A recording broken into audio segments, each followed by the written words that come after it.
ఇవన్నిటికీ సమాధానం చెప్పాల్సినటువంటి అవసరం ఉంది. యూత్ డిక్లరేషన్ చెప్పిండ్రు మీరు.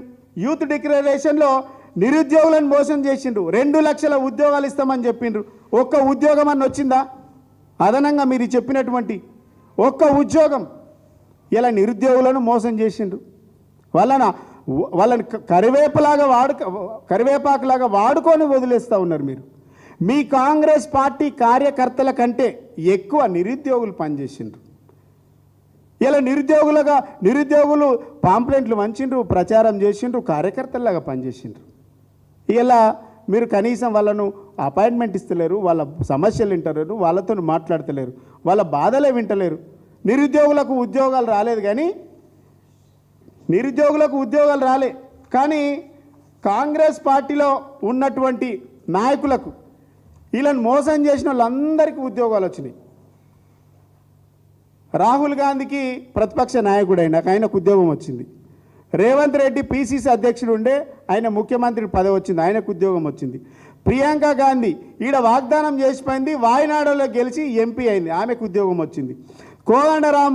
కోదండరామరెడ్డి ఆయన తెలంగాణ ఉద్యమంలో పాపం మంచోడే ఉండే, ఇలా ఖరాబ్ అయిపోయింది, కోటి రామరెడ్డి అయిపోయింది. ఆయన నిరుద్యోగుల పక్షాన మాట్లాడతలేడు.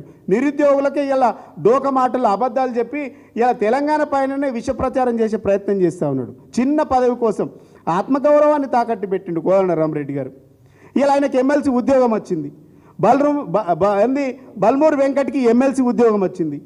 రియాజ్కు గ్రంథాలయం చైర్మన్ ఉద్యోగం వచ్చింది. ఆక్నూరు మురళికి విద్యా కమిషన్ చైర్మన్ అయిండు. చింతపండు మల్లేశం కూడా ఉద్యోగం వచ్చింది. వీళ్ళంతా ఏడిపోయినారు దొంగలు. ఈ ముఠా అంతా ఏడికి పోయింది.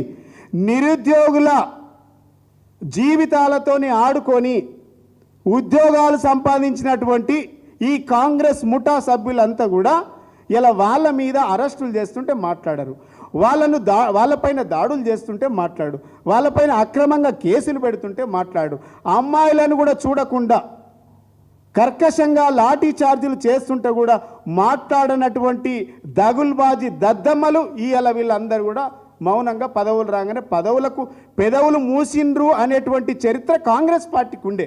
ఇలా నిజమైంది. కాంగ్రెస్ పార్టీ నాయకులకు పదవులు రాగానే పెదవులు మూస్తారని 1956 నుంచి ఉండే. ఇలా కాంగ్రెస్ పార్టీలో చేరిన మీ అందరికీ పదవులు వచ్చినాయి కాబట్టి పెదవులు మూసుకొని ఇలా ఇంత నిర్ద్వందంగా అన్యాయం జరుగుతూ ఉంటే, అక్రమంగా కేసులు పెడతా ఉంటే, అక్రమంగా అన్యాయంగా నిరుద్యోగులను విద్యార్థులను అరెస్ట్ చేస్తూ ఉంటే ఎందుకు మీరు మాట్లాడతలేరు అని మేము అడుగుతూ ఉన్నాం. ఏది మీ జై సంవిధానం? జై సంవిధానం అంటే ఏంది? అక్రమంగా అరెస్టులు చేస్తాం, ముళ్ళ కంచెలతో నిర్బంధిస్తాం, ఇదా మీ జై సంవిధానం? ఇదంతా అబద్ధం, ఇదంతా బోగస్. ఇలా ఇప్పటికైనా ఇవన్నిటిపైన మా డిమాండ్ ఏంటంటే ఇవన్నిటిపైన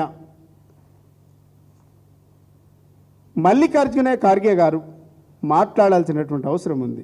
ఇలా మేము ప్రజలను మోసం చేస్తాం, కర్ణాటకలో మోసం చేసినట్టు ఈడ కూడా మోసం చేస్తామంటే తెలంగాణ ప్రజలు ఎడ్డోళ్ళు కాదు, గుడ్డోళ్ళు కాదు. తెలంగాణ ప్రజలు ఈ దేశానికి మార్గదర్శకంగా ఉన్నారు, ఈ దేశానికి ఒక మోడల్గా ఉన్నారు, ఈ దేశానికి ఉద్యమాలు ఎట్లా చేయాలనే ఒక మోడల్ తెలంగాణ కదా.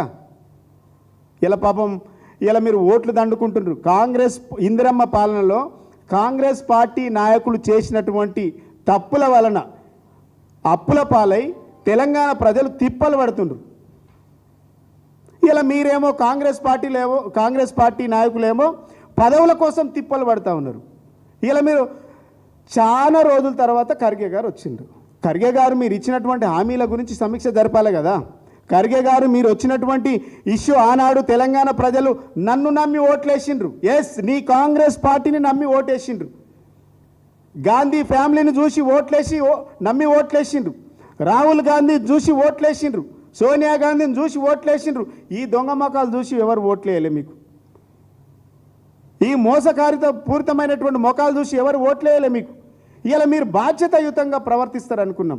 కానీ ఎయిర్పోర్ట్ల దిగి నుంచి ఇలా మీరు ఓటర్లకు వచ్చే వరకు మీ బాధ, మీ గొడవ, మీ గోడు అంతేంది?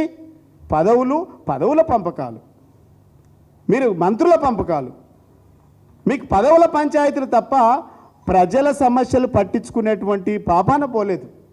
మీ దృష్టంతా పంపకాల మీద, మీ దృష్టంతా కమిషన్ల మీద, మీ దృష్టి అంతా పదవుల మీద తప్ప ప్రజా సమస్యల మీద లేదు.